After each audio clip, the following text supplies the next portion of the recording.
Assalamualaikum warahmatullahi wabarakatuh. Kita masuk di pertemuan ke-12 ya, di mata kuliah Sistem Informasi.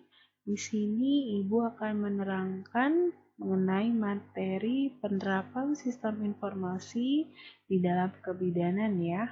Oke, kita akan masuk ke materi penerapan sistem informasi di dalam kebidanan. Jadi di sini teknologi itu semakin canggih dan semakin banyak inovatif yang ada atau teknologi juga semakin berkembang, di mana teknologi berkembang mengikuti zaman. Oke, dan teknologi dalam kebidanan juga salah satunya semakin berkembang, di mana yaitu dapat memberikan pelayanan kebidanan menggunakan teknologi yang ada dan menunjang dalam pemeriksaan kesehatan.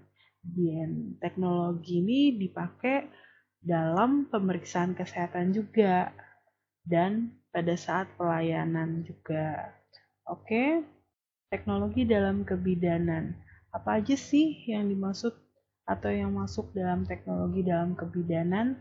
Jadi sebelumnya kita membahas teknologi secara tepat dan guna ya. Oke, teknologi tepat yaitu teknologi sesuai dengan permasalahan yang ada di masyarakat, sehingga menjadi kebutuhan bagi masyarakat.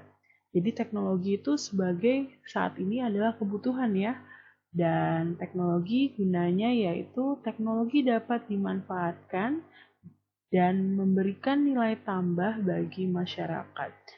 Jadi teknologi itu dapat dimanfaatkan. Jadi membantu kerja masyarakat saat inilah. Oke? Dan teknologi tepat guna itu sama dengan inovasi, di mana kita ketahui bahwa harus ada pengembangan produk, pendekatan kreatif, pengetahuan ilmiah, dan peningkatan nilai tambah.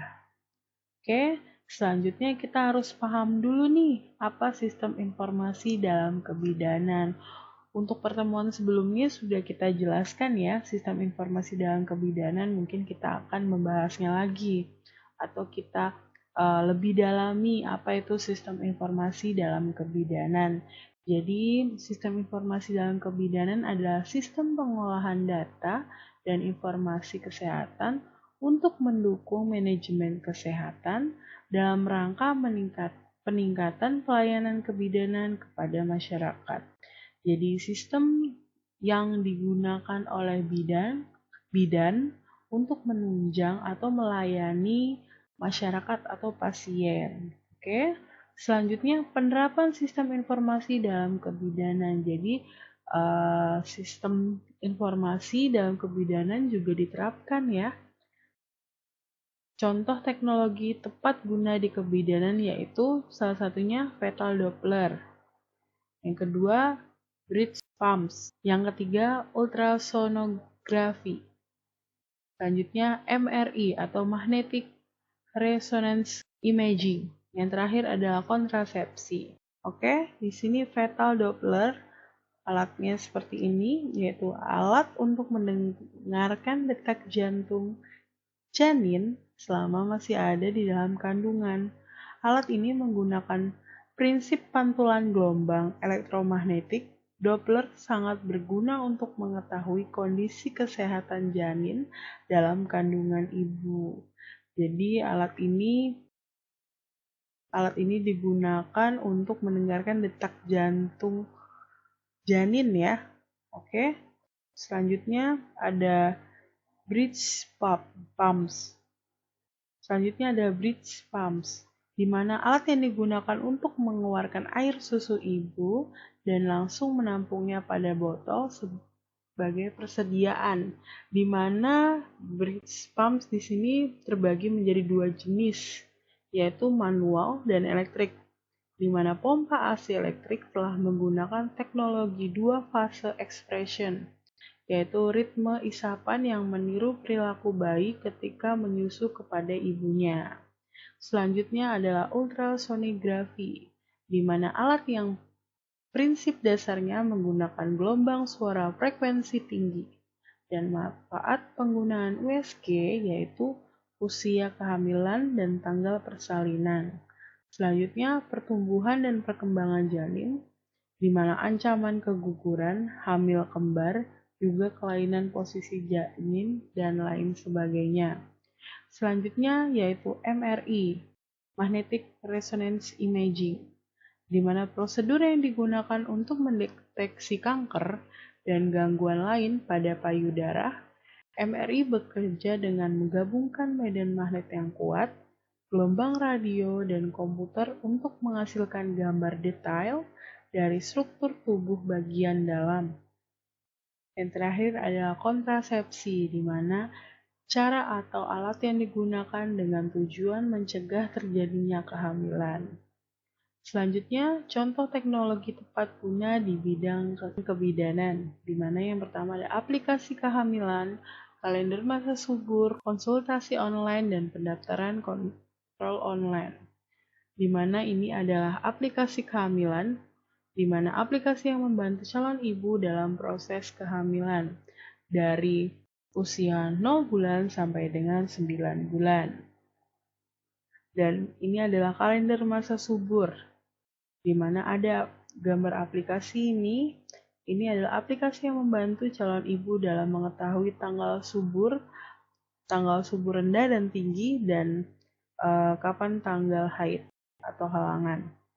Oke, selanjutnya konsultasi online, di mana aplikasi yang membantu calon ibu dalam berkomunikasi dengan bidan tanpa harus bertatap muka langsung.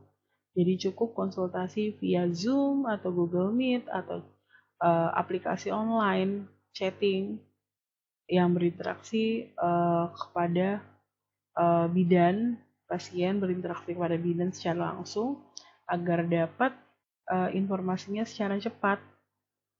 Oke, selanjutnya pendaftaran kontrol online, di mana sistem online untuk mendaftarkan diri untuk antri di rumah sakit ataupun bidan. Jadi kita cukup mendaftarkan diri kita atau diri yang akan kontrol,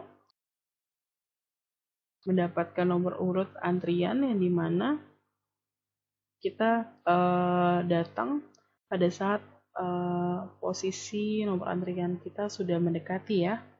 Oke, selanjutnya di sini adalah penerapan sistem informasi dalam kebidanan. Di sini ada pregnancy tracking glow ya, aplikasinya, nama aplikasinya.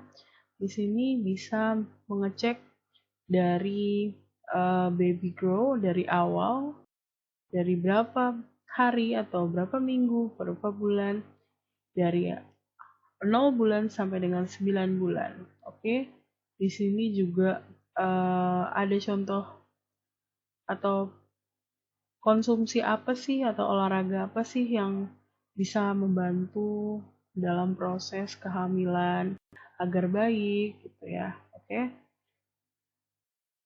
Di sini adalah salah satu contoh aplikasi yaitu penerapan sistem informasi dalam kebidanan. Ini aplikasinya bisa di-download ya di Play Store. Oke, ini adalah tampilan aplikasi Pregnancy Tracking Glow, di mana awalnya yaitu berapa bulan bayinya, setelah itu dari kondisi 19 minggu, itu apa aja sih yang sudah terjadi di proses bayinya, dan di sini berapa sih langkah atau berat badan, atau berapa yang kita udah minum per harinya juga udah kelihatan ya. Oke, mungkin cukup sekian kuliah kita hari ini. Bisa mengakses website Skalsa untuk melakukan absensi dan bisa mengerjakan tugas yang sudah Ibu upload di Skalsa ya. Semoga semuanya bisa mengerjakan tugasnya dengan baik. Jika ada yang ingin ditanyakan, bisa langsung japri Ibu atau berdiskusi melalui Skalsa ya. Ibu sudah buka forum diskusi di situ. Oke, untuk pertemuan kuliah hari ini Ibu cukupkan. Wassalamualaikum warahmatullahi wabarakatuh.